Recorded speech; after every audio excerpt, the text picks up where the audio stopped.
नमस्कार दोस्तों। आप कैसे हैं कमेंट में ज़रूर बताना। चलिए वीडियो शुरू करते हैं। माँ का संघर्ष। सुमन की शादी बड़े धूमधाम से रवि के साथ हुई थी। शादी के बाद उसका ससुराल किसी सपने से कम नहीं था। पति प्यार करता था, सास ससुर अच्छे थे और वह अपनी छोटी सी दुनिया में खुश थी। कुछ ही समय में उनके जीवन में खुशियों की एक और वजह आई, उनकी बेटी नंदिनी। शुरुआत के 3 साल तो बहुत अच्छे बीते, लेकिन धीरे धीरे चीज़ें बदलने लगीं। रवि का स्वभाव सुमन के प्रति कठोर होने लगा।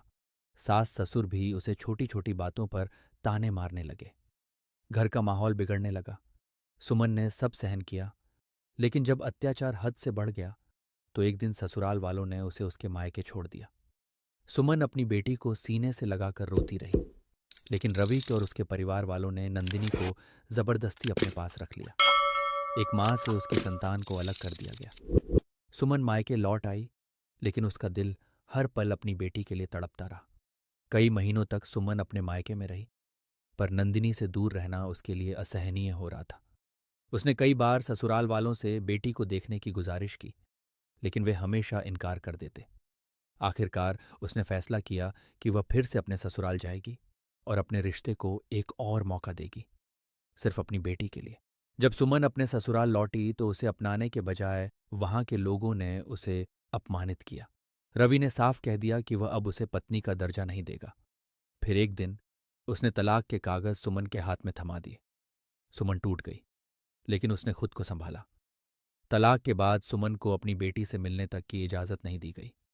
वह कोर्ट कचहरी के चक्कर काटने लगी, लेकिन कानून की जटिल प्रक्रियाएं उसकी राह में रुकावट बनती गईं। उसने हार नहीं मानी, बल्कि खुद को मजबूत बनाया। उसने नौकरी की, खुद को आत्मनिर्भर बनाया और बेटी को वापस लाने के लिए संघर्ष जारी रखा। समाज में बहुत से लोग उसे तरह तरह की बातें कहने लगे, लेकिन सुमन ने किसी की परवाह नहीं की। उसके लिए सिर्फ उसकी बेटी मायने रखती थी। आखिरकार सालों की लड़ाई के बाद कोर्ट ने फैसला दिया कि नंदिनी को अपनी मां के पास रहना चाहिए। जब सुमन ने अपनी बेटी को गले लगाया तो उसकी आंखों से आंसू बहने लगे। उसने महसूस किया कि सच्ची मां वही होती है जो हर मुश्किल का सामना करके भी अपनी संतान के लिए लड़ती है।